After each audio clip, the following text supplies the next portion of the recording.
Alors que la situation institutionnelle et socio-économique en Haïti ne s'améliore pas, de plus en plus de voix dénoncent l'emprise que certaines puissances étrangères exercent sur le gouvernement haïtien.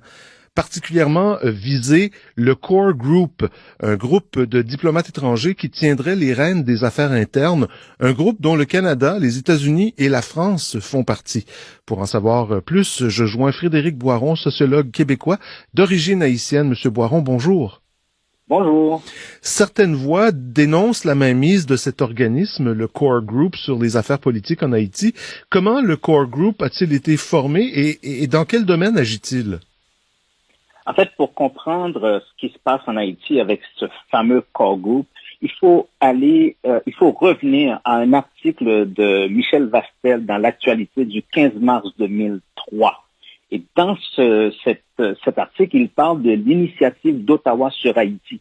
Il dit que justement la France, les États-Unis, l'Organisation des États américains, la Commission économique européenne et le gouvernement du Canada s'étaient rencontrés au lac Meech pour décider de comment trouver une façon de mettre Haïti en tutelle sans jamais nommer qu'il s'agissait effectivement d'une tutelle parce que c'est un mot qui ne passe pas en Haïti. Et le Core Group, en réalité, ce sont ces mêmes acteurs, donc des ambassadeurs, des représentants de ces organisations-là, qui décident de tout ce qui se passe en Haïti. Et 2010 va être un moment charnière pour le Core Group. Comment... allez-y. Oui, allez-y. J'allais dire, comment les institutions haïtiennes ont-elles perdu la main sur les affaires internes du pays? En fait, l'idée même de départ, c'est Régis Debray, le philosophe français, qui le résume le mieux. Il disait que, en réalité, tout ça, et c'était même sa proposition, c'était de faire d'Haïti une pupille de l'humanité, une espèce d'orphelin sans parents qu'on prend sous sa charge, que la communauté internationale prendrait sous sa charge. Donc c'est ça le principe de la pupille de l'humanité. Mais pour que la classe politique haïtienne perde le contrôle sur l'avenir du pays, sur la direction du pays, c'est parce que le Core Group a quand même été capable de recruter des serviteurs, des gens qui étaient prêts à fonctionner avec eux et des gens aussi qui ont des intérêts personnels privés à l'étranger. On le voit dès qu'on veut sanctionner un dirigeant dans un pays, on gèle ses avoirs à l'étranger. Donc, une fois qu'on a identifié ces gens-là, on est capable de les jouer assez facilement. Il existe depuis fin août de cette année une structure appelée l'Accord du Montana qui veut trouver une solution haïtienne à la crise qui rassemble largement des organisations de la société civile et des partis et regroupements politiques. Quels sont les objectifs de cette structure et quelle marge de manœuvre a-t-elle? En fait, je crois que justement les gens de l'accord de Montana veulent proposer une solution haïtienne à un problème haïtien. Donc, ils veulent s'affranchir de cette histoire de dépendre du Core Group, de se faire donner des ordres, que la classe politique soit toujours en train de négocier avec l'international sur ce qui peut être fait dans le pays. Mais encore là, il faut voir est-ce que c'est possible justement pour ce regroupement de tous les acteurs de la société haïtienne de contourner cette force énorme que représente le Core Group, parce que c'est quand même eux qui financent les élections, c'est eux qui financent une bonne partie de l'économie haïtienne, qui contrôlent aussi certains organes de l'économie du pays. Ce sera extrêmement difficile de les contourner. Donc, mais en même temps, les gens autour de l'accord de Montana se sont donné 2 ans pour réarticuler l'état de droit en Haïti. Je crois que c'est quand même extrêmement ambitieux de penser que ça peut se faire en 2 ans, compte tenu qu'il y a eu 30 ans de dictature et plus de 30 ans de tergiversation. Je crois qu'il devrait considérer que Haïti est à l'an 0 de l'implantation de la démocratie, donc ça ne peut pas se faire en 2 ans. Il est beaucoup question des gangs qui font régner la terreur dans certains territoires d'Haïti. Comment ces gangs réussissent-ils à imposer leurs lois? En fait, voyez-vous, Duvalier avait les tontons macoutes pour le protéger, donc une garde privée finalement qu'il appelait les volontaires de la sécurité nationale. Ce sont des gens non expérimentés, avec aucune formation, qui protégeaient le régime en échange de droits même de voler et de violer des gens. Alors, les gangs, ça a été mis en place par le régime de Michel Martelly, qui était, Michel Martelly est le candidat nommé par le Core Group aux élections de 2010. Il a été prouvé qu'il n'a pas été élu, que les résultats des urnes ont été inventés pour le mettre au pouvoir par le Core Group. Je tiens à le préciser que ça a été inventé par le Core Group avec la complicité d'une classe politique haïtienne qui a négocié aussi qu'on le mette au pouvoir. Et ça, c'est pas moi qui le dis, c'est c'est le coordonnateur du Conseil électoral haïtien qui dit que les résultats qu'il avait remis, n'ont pas été ceux qui ont été communiqués. Donc, ça vous donne une idée. Et d'ailleurs, il y a Juan Gabriel Valdez qui explique dans une entrevue que lorsqu'il était en Haïti en 2010 avec Lionel Jospin, l'ancien premier ministre de France, ils ont rencontré le Core Group et les gens du Core Group avaient dit à Jospin qu'on était en train d'organiser le deuxième tour, alors que le premier tour n'était même pas encore complété. Donc, c'est pour vous dire que tout était décidé d'avance. Donc, les gangs, en revanche, c'est que le gouvernement choisi par la communauté internationale devait se donner des moyens de se protéger. Et les gangs, c'est l'équivalent du principe mis en place par Duvalier avec les tontons Macoute. Et Michel Martelly, qui était celui qui avait été nommé par le Core Group, s'est entouré de ces gens-là et ils ont perdu le contrôle. Et son successeur, Jovenel Moïse, qui a été assassiné, après l'assassinat de Jovenel Moïse, c'est la débandade totale parce qu'il n'y a plus personne pour contrôler les gangs. Comment pensez-vous que la coalition pour une solution haïtienne à la crise pourrait faire repartir le pays sur de nouvelles bases? Il y a un ensemble d'éléments que ce groupe-là, ce regroupement doit tenir en compte. Essentiellement, je crois qu'ils ne doivent pas perdre de vue que pendant qu'il y a toutes ces diversions, il y a plein de choses qui se passent dans le pays. Il y a essentiellement, je veux toujours rappeler que le programme des Nations Unies pour l'environnement avait, dans un rapport publié en 2010, justement dit que dans le sous-sol haïtien, il y a de l'or, de l'argent, du cuivre, du nickel, du marbre. Et il y a plein de ressources là-dedans. Et pendant qu'on fait tout ce palabre autour de l'avenir d'Haïti, il y a des compagnies comme Eurasian Minerals, il y a Magiscor, des compagnies canadiennes, il y a CVS Mining qui sont en train d'exploiter le sous-sol haïtien à l'abri de tous les regards. Parce qu'on regarde ailleurs. Pendant ce temps-là, ces entreprises sont en train de piller le sous-sol haïtien. Alors, il faudrait que cette coalition de tous les acteurs de la société haïtienne soit consciente que le pays, la véritable richesse du pays est en train de leur échapper présentement. Si on veut développer ce pays, il faut penser au sous-sol du pays.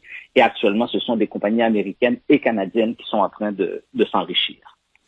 On doit parler aussi des intérêts économiques pour certains pays du Core Group.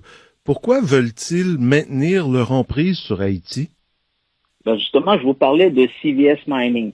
CVS Mining, c'est une entreprise, jusqu'à sa mort en 2019, un des actionnaires de cette entreprise-là, sur le conseil d'administration, on retrouvait Tony Rodarm. Tony Rodarm, c'est le frère de Hillary Clinton. Et pour vous montrer comment que la classe politique est au service de ces gens-là, un autre membre du conseil d'administration de CVS Mining s'appelle Jean-Max Bellerive. Et Jean-Max Bellerive, c'est l'ancien premier ministre d'Haïti. Donc, vous voyez comment tous ces gens-là travaillent ensemble pour piller le pays. Et des entreprises comme Magiscor, qui est une entreprise canadienne, avaient fait de l'exploitation minière en Haïti la plus importante, le porte-étendard de l'entreprise. Donc, ça vous donne une idée de ce qui est en train de se passer.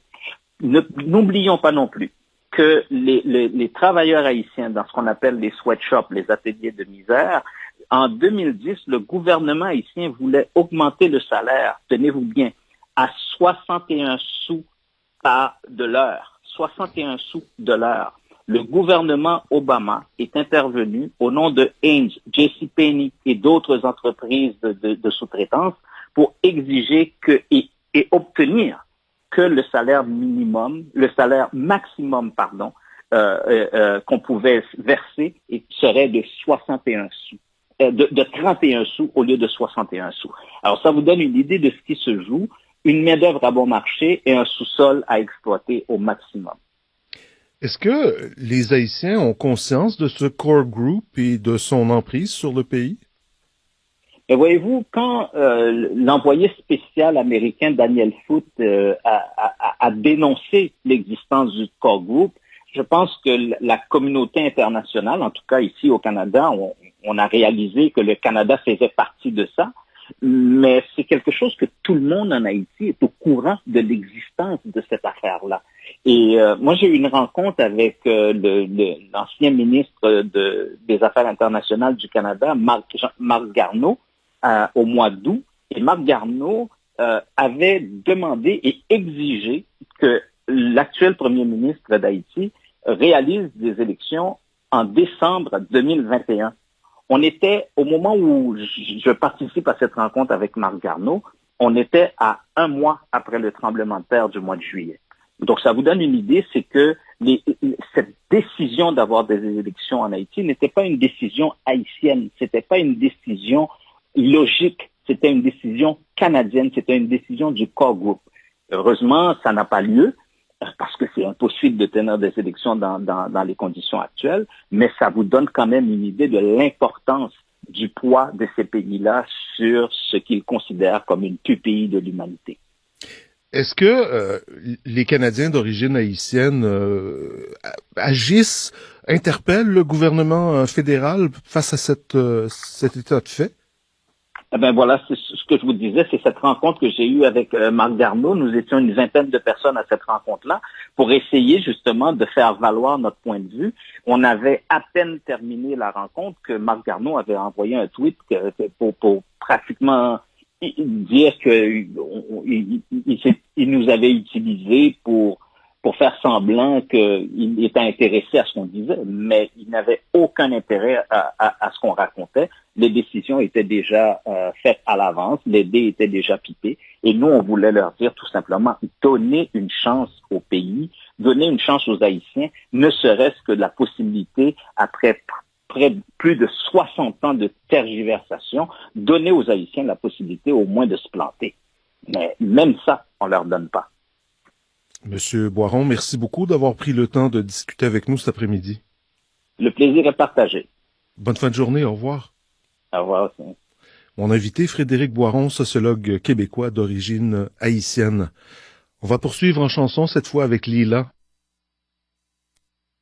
Eh bien, c'est ça, un véritable joyau. On interview comme ça. C'est comme si on mangeait, on mango qui bon, on parlait le fini. On interview comme ça, on parlait le fini. On parlait le fini, c'est un véritable joyau. Le monsieur a été tellement effectif, efficace.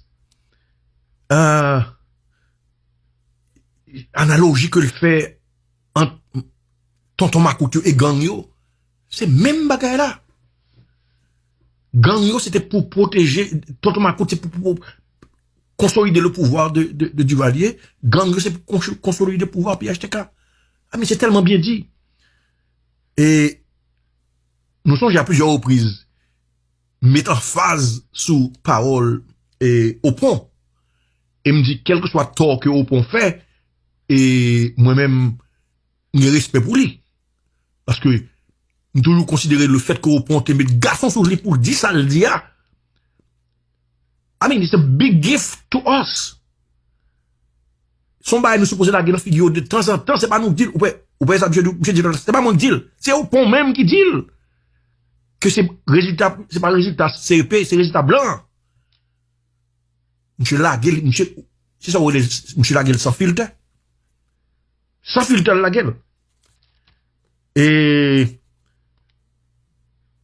mais ça me remet encore, de la décrit Gagno, il dit que, après la mort de Jovenel, bah la vie pis mal.